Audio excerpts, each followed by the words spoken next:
Olá pessoal, sejam bem-vindos a mais um vídeo aqui no meu canal. Eu hoje trago-vos mais um episódio de reação a histórias no Reddit da comunidade LGBT. E se gostarem deste vídeo, não se esqueçam de colocar um like, subscrever ao meu canal e, claro, não se esqueçam também de me seguir no Instagram mariana.rafael.alegria. LGBTs, como é que vocês conseguiram superar o preconceito? Sou bissexual não assumido e normalmente escuto coisas horríveis. A minha própria mãe já disse coisas asquerosas como que não tem nada contra gays, mas que não gostaria de ter filhos gays. Isso me deixa bem triste. A minha autoestima é um lixo e sempre me sinto feia e carente. Tento superar esse preconceito estudando para conquistar uma vida melhor e só minha, mas cada dia é uma derrota diferente. Então é o seguinte, isto é uma coisa muito complicada de se falar, porque a realidade é que se nós sentimos que nem com a nossa própria família podemos contar só por sermos um bocado diferentes daquilo que é habitualmente o comum, acaba por ser um bocado triste, porque muitas das vezes os pais, quando têm filhos, criam expectativas irrealistas sobre os seus próprios filhos e que querem que eles sejam isto, querem que eles sejam aquilo, mas acabam por esquecer muitas das vezes que os filhos são efetivamente não um espelho daquilo que eles querem que eles sejam, mas sim o seu próprio indivíduo, o seu próprio ser humano. E como tal, como cada outro ser humano, a criança vai ter os seus gostos, vai ter as suas preferências, vai ter as suas vivências e vai ter mentalidades, se for preciso, até diferentes. Às vezes pode correr bem, em que eu sou mulher, tive um filho, desejei que ele fosse médico, heterossexual, bem-sucedido, famoso, popular e o que quer que seja, e ele acaba por sair dessa forma, mas a realidade é que nós nunca podemos contar que eles vão ser como nós queiramos que eles vão ser, porque a realidade é que nós somos a nossa própria pessoa e quando temos os nossos filhos têm que corresponder àquilo que eles são, àquilo que eles querem ser. E tem que haver espaço para nós deixarmos eles também serem quem eles querem ser. Quando tu tens uma mãe que infelizmente esboça esse tipo de coisas, e eu na minha vida enquanto estava a crescer sabia que gostava de homens, mas o meu avô era extremamente homofóbico, era extremamente preconceituoso.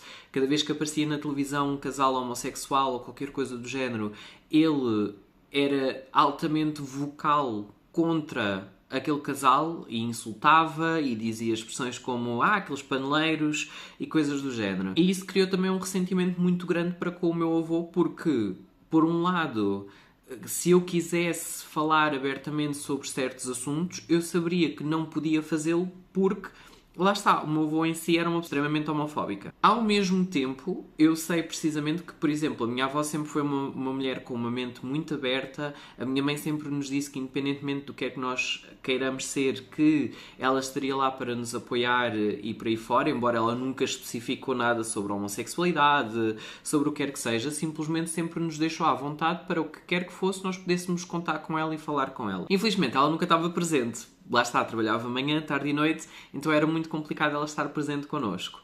O problema disso é que eu acabei sempre por me retrair, mas houve sempre aquele pensamento, não é, que eu não estava à vontade para ser a pessoa que eu era. Mas também, lá está, tempos diferentes e por aí fora. É um bocado triste saber que a tua mãe diz essas coisas, não sabendo efetivamente qual é a tua sexualidade. E acho que isso tanto pode correr de duas formas. Tu falas com a tua mãe e a tua mãe diz-te: epá, não faz mal, tu és o meu filho, eu vou-te amar tal e qual como tu és e por aí fora, apesar dos comentários homofóbicos que ela tem, ou pode simplesmente virar-se e dizer tipo, tchau, até amanhã. Tipo, não é? Pode-se virar para ti simplesmente e mandar-te embora e rejeitar-te e por aí fora. E isso é algo que tu tens que aceitar que pode acontecer. A realidade é que nós todos somos livres de ter os nossos pensamentos e de viver a nossa vida como nós queremos. A realidade é que a tua mãe não é obrigada a aceitar-te. Infelizmente, por mais que seja triste, é uma realidade. Agora, tu também não a tens que aceitar se ela não te aceita. E eu sei que é um bocado difícil porque costuma-se dizer pai só há um, mãe só há uma e por aí fora, mas a realidade é que vocês também vão dizer isso a uma pessoa, a uma criança, por exemplo, que foi abandonada pelos próprios pais e que teve que crescer, por exemplo, numa associação e por aí fora, também vão-lhe dizer que mãe só há uma e pai só há um. Portanto, eu sei que aquilo que eu estou a dizer tem muitas nuances, não é assim preto no branco como eu estou a dizer, mas a realidade é que vocês também não vão dizer isso a uma pessoa que foi abandonada pelos próprios pais. E a realidade é que nós temos que parar com aquela coisa da sociedade de família é família, família é família. Família é família porra nenhuma. Família é família, mas quando expulsam um adolescente de casa porque literalmente é gay e assumiu só o pai e o pai expulsou ou a mãe expulsou, epá, não, as coisas não podem ser assim. E também é claro que nós devemos perdoar e não devemos viver na mágoa, mas é muito difícil perdoar um pai que efetivamente não quis saber do filho e que o expulsou de casa, por exemplo. Então, eu acho que nós temos que parar de normalizar, de termos que ser forçados a dar-nos com a nossa família porque são família. Eu genuinamente não acredito nisso. Ok, a família está certo, mas nós também não escolhemos vir a este mundo. Nós fomos forçados a vir a este mundo. Ninguém escolheu estar aqui. Nós viemos por causa de uma decisão egoísta que os nossos pais tiveram. Novamente, há muitas nuances nisto que eu estou a dizer, óbvio, mas a realidade é que se a tua mãe acabar por não te aceitar, tu podes sempre deixar de falar com ela e sair de casa. Tu aqui não dizes a tua idade, obviamente se fores menor de idade isto é impossível, não é? E daí tu tens que ter muito cuidado conforme tu... Ou seja, assumires-te quando tu te sentes seguro, mas ao mesmo tempo também, se tu já não és propriamente menor de idade, eu aconselhar-te a tentares ao máximo lá está a sair. Tu aqui dizes que tens estado sempre a tentar estudar para conquistar uma vida melhor. Foi exatamente aquilo que eu fiz também. Tentei sempre quebrar aquele trauma geracional que vinha da minha avó para a minha mãe e por sua vez para cima de mim e tentar conquistar mais do que aquilo que eles conseguiram conquistar na vida deles. Acho que sempre foi um objetivo pessoal, não com o objetivo de ultrapassar a minha família, mas sim de saber precisamente aquilo que eu quero para o meu futuro e certificar-me que eu lutava para aquilo. Eu acho que é muito, muito importante nós deixarmos da palhaçada de família é família, porque família não é família. Família que é família trataria-te bem, com amor e com carinho, não com preconceito, não com desprezo, não com medo de não seres aceito. Os pais têm a obrigação de fazer os filhos sentirem seguros. E se não conseguem fazê-lo, há aí qualquer coisa que está a falhar. Na minha opinião. Posso estar errada, não sou mãe, mas aqui acaba por ser um bocado também aquela coisa que é, tu és a tua própria pessoa e tu não vais mudar só porque a tua mãe não te aceita. E a realidade é que um dia a verdade vai vir ao de cima. Tu não podes esconder dela quem tu és a vida toda. É claro que tu és bissexual, mas um dia se tu começares a namorar com um homem, eles vão dizer que tu és gay, independentemente de tu seres bissexual. Agora, a realidade é tipo, se tu um dia, por exemplo, encontras um homem que quer estar num relacionamento com esse homem, sendo um homem bissexual, está tudo ok. Mas não vais conseguir esconder essa pessoa para sempre, nem essa pessoa se calhar vai querer ser escondida para sempre. E a partir daí é mesmo não te importares com aquilo que os outros dizem, nem com aquilo que os outros... E fazeres a tua própria vida, lutares pela tua própria vida tal e qual como estás a fazer. Tu já estás num bom caminho, que é dedicar-te aos estudos para garantir que acabas por conseguir ter uma vida melhor no futuro. E estás a fazer ótimo, é só mesmo continuares assim, lá está. Cagares naquilo que os outros dizem, porque ao fim do dia ninguém sabe mais de ti do que tu próprio. E é só isso. Ninguém vai pôr comida na tua mesa, ninguém te vai pôr roupa na tua mesa, ninguém te vai sustentar os teus hobbies e por aí fora. És tu que vais fazer isso por ti. E portanto, tu és a pessoa mais importante na tua vida e é nisso que tu tens que te focar. É em ti, na tua opinião e na pessoa que tu és e se teres orgulho na pessoa que tu és. Não há motivo para não o teres. Está aqui uma história e esta história é um bocado complexa. E diz assim, a minha namorada e o amigo gay. É uma história bastante longa. Não estou a acreditar em tudo aquilo que aconteceu. Eu peguei no telefone da minha namorada para dar uma olhada nas mensagens do telemóvel dela, e eu sei que isso é errado, mas nunca escondemos nada um do outro, e eu nunca me decepcionei tanto. Vi as mensagens com a irmã dela, fui ver o que ela estava a falar de mim na época, que nós nos estávamos a conhecer há cerca de 7 meses atrás e estou extremamente decepcionado. Vi coisas e assuntos mais deploráveis que um namorado pode ver. Descobri que a minha namorada mentiu sobre muita coisa, que o amigo gay dela já a beijou e não é só isso, que ela ficou bêbada e beijou outro rapaz na mesma festa. Claro que isso aconteceu antes de a gente começar a ter algo sério. O que me dói é saber que ela mentiu porque eu perguntei sobre esse amigo dela e ela disse que ele era gay, etc. Aquela conversa que a gente sabe. E ainda ficou chateada por eu achar estranho. Mas tudo bem. Se ela me tivesse contado sobre isso, era ok. Porque estávamos-nos a conhecer na época.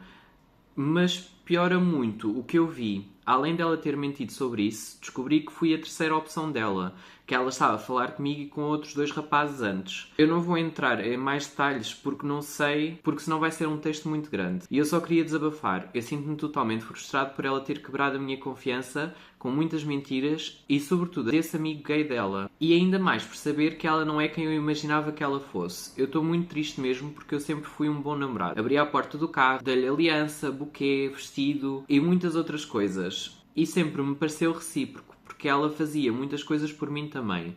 Mas depois das coisas que vi no telemóvel dela, simplesmente acabou a visão que eu tinha dela. Da mulher que eu queria casar. Porra, não acredito que caí na conversa do amigo gay. Pior, o rapaz é bacana. Mas devido às mentiras e saber que ela não é a rapariga que eu achava que ela era, deixou-me muito chateado, porque a gente já tinha conversado sobre a honestidade, relacionamentos passados, imaginaram que tinha que ser feito antes de namorar, a gente conversou. Conheci os pais dela e muita coisa para eu contar, mas não me vou estender mais, só não acredito que isto está a acontecer comigo. Não sei, mas achei que tinha um relacionamento super saudável e agora caiu uma ficha de que ela não era quem dizia ser a 100%, sendo que a gente já tinha conversado sobre isso, sobre ser honesto e sincero sobre tudo. Não sei se devo continuar com ela, ainda vou falar com ela e perguntar sobre essas coisas, a ver o que é que ela diz, mas sendo bem sincero, penso em terminar. Porque agora, coisas que eu achava estranho dentro do nosso relacionamento fazem sentido e me mostram que ela não me amava como eu amava a ela. Olhando melhor agora, eu acho que ela só gosta muito de mim, mas não me vê no futuro dela. Por muitas das atitudes que ela tem tido, percebo que ela não me ama como eu a amo a ela. E eu quero um relacionamento recíproco e sem mentiras. Então é o seguinte, na minha opinião, tu dizes que gostas bastante dela, mas a primeira coisa que tu foste fazer é começar por ir ver mensagens dela. E pelo que eu percebi, mensagens dela bastante antigas, na altura em que vocês ainda nem sequer tinham um relacionamento sério. Para já, além da quebra de confiança de estar a ler mensagens entre ela e a irmã e de coisas que elas falaram e por aí fora, por muito que tu tivesses curiosidade de saber o que é que estava a ser falado sobre ti na altura, saber sobre o que é que era partilhado e por aí fora, não deixa de ser uma quebra de confiança de teres ido ver coisas privadas entre ela e a irmã. Deveria ser algo privado entre as duas e tu não tinhas nada que ir ver. Essa coisa de terem acesso aos códigos uns dos outros e etc, para mim é uma palhaçada. Eu sempre disse que não quero saber o código do Alexandre. O Alexandre já me disse o código dele múltiplas vezes em alturas em que foi necessário eu pegar no telefone dele por qualquer motivo em que ele não o poderia fazer e eu tive que desbloquear o telefone dele. E eu nunca decorei o código dele, nem quero decorar. Simplesmente não quero ter acesso. Ele sabe os meus códigos, acho eu, mas nunca foi uma coisa de darmos o código um do outro para vermos as coisas. Eu confio nele e ele confia em mim. A verdade seja dita, se acontecesse alguma coisa e vamos imaginar que ele me andava a trair, quando eu descobrisse, porque a verdade vem sempre ao de cima, independentemente de quando eu descobrisse, ele também só o fazia, entre aspas, uma vez. Porque eu não iria dar uma segunda oportunidade no que toca à traição. Já fui traída antes e convenhamos que eu não gostei muito da sensação, né? Não quero repetir outra vez pela mesma. E depois de ter dado uma segunda oportunidade a essa pessoa, a pessoa voltou-me a trair novamente. Então é do estilo. Sim, as pessoas podem mudar, mas quem trai uma vez não tem problemas em trair uma segunda. E, ok, tudo ok se vocês gostam de dar oportunidades nestas situações. Eu, pessoalmente, não dou. Mas eu dispenso ter acesso aos códigos do Alexandre porque eu também não quero ter aquela tentação de um dia, por qualquer motivo, eu agarrar e ir ver as mensagens dele. Não quero. E há sempre uma possibilidade disso acontecer. É uma tentação que lá está de tu saberes que tens acesso ao telefone da pessoa e que tu podes ir lá ver as coisas. E foi o que aconteceu aqui. Se esta pessoa não soubesse o código, esta pessoa nunca tinha ido ver as mensagens da namorada com a irmã. Que nem sequer faz sentido ele ir fazer. Ok, não escondem nada um do outro, mas na mesma a pessoa tem direito à privacidade dela. Eu, no meio desta história toda, fiquei mesmo sem saber se o amigo é efetivamente gay ou não. Pronto. Eu já tive uma amiga que me beijou, tipo, há muitos anos atrás, numa discoteca, ela estava podre bêbada e ela deu-me um beijo. E eu, tipo, na altura, bem antes da minha transição, tipo, obrigada, não tenho interesse, tipo, não voltes a fazê-lo. Ponto. Não sei em que circunstâncias, porque ele também não explica bem no texto dele, em que circunstâncias é que isso aconteceu, nem nada do género. Ela diz que foi uma festa e diz que não só ela beijou esse homem gay, como beijou outra pessoa. E veio a descobrir, efetivamente, que ele era a terceira escolha. Porque na altura eles não tinham nada sério um com o outro e ela podia fazer o que ela quisesse. Tal e qual como ele podia fazer o que ele quisesse. Eu percebo que seja um momento triste em que tu descobres que na altura nem sequer eras a prioridade, mas a realidade é que ela acabou por te escolher a ti e estar contigo. E está neste momento contigo. E não me parece, efetivamente, que ela te deva qualquer tipo de explicação por uma altura, por coisas que aconteceram numa altura em que vocês nem sequer estavam num relacionamento sério um com o outro. Ela era livre de fazer o que ela queria. E como diz a Beyoncé, if you like it, then you should put a ring on it. É tão simples quanto isso. Então é do estilo, na altura vocês não namoravam, ela é livre de fazer o que ela quiseres. E eu percebo que magoou de saberes que não eras a primeira escolha, mas para já esse é o tipo de coisas que não perguntes se não estás preparado para ouvir a resposta. Tu não estavas preparado para encontrar as coisas que encontraste.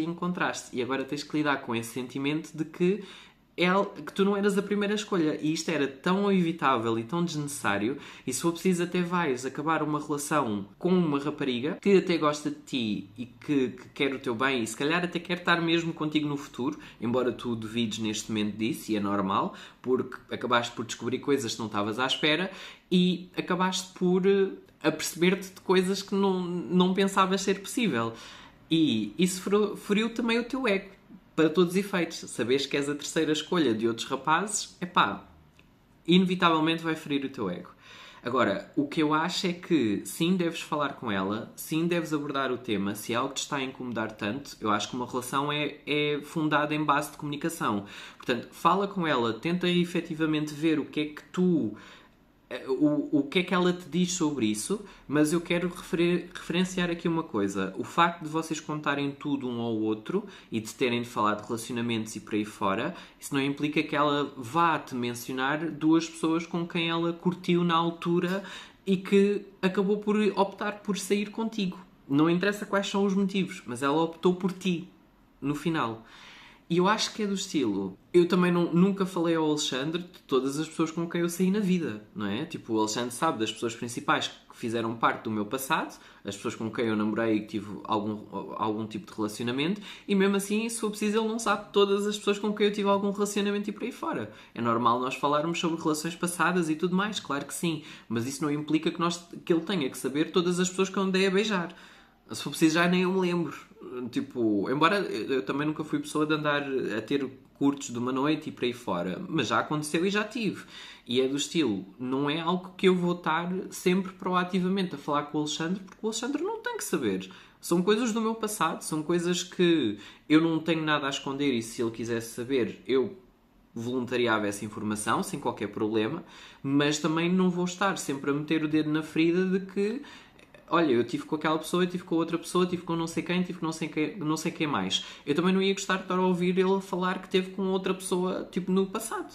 É uma realidade, sei que pode ter acontecido, mas não vou estar constantemente a focar-me nisso. Parece-me que tu estás a ficar um bocado chateado porque ela não te contou sobre duas pessoas com quem ela andou a curtir na altura em que já estava a falar contigo, mas que não tinham nada sério. E aí está a parte importante. Se tu tivesses dito no teu texto que tinhas encontrado provas de traição a quando vocês já estavam juntos, era uma coisa. Não é o caso de acordo contigo, claro, mas não é o caso. Então não há absolutamente motivo nenhum para estar chateado nesta situação. Percebo que te incomode, está tudo ok. É normal incomodar-te, só que eu também acredito que também vai lhe incomodar imenso o facto dela saber que tu acabaste por ir besbolhotar o telefone dela e não confiaste nela. E eu acho que, a partir de agora, vai ser um trabalho muito complicado entre vocês os dois. Pessoal, por hoje é isto. Vou terminar o vídeo por aqui, até porque ainda tenho que ir editar e amanhã é segunda-feira, portanto o vídeo tem que sair amanhã. Ainda tenho muito trabalho pela frente e já são quase 6 horas. E eu quero ver se ainda aproveito um bocado do meu fim de semana. Este fim de semana foi muito complicado. Espero que tenham gostado do vídeo. Se tiverem gostado, deixem um like, subscrevam ao meu canal e não se esqueçam também de seguir-me no Instagram mariana.rafael.alegria e eu vejo-vos então no próximo vídeo. Adeus!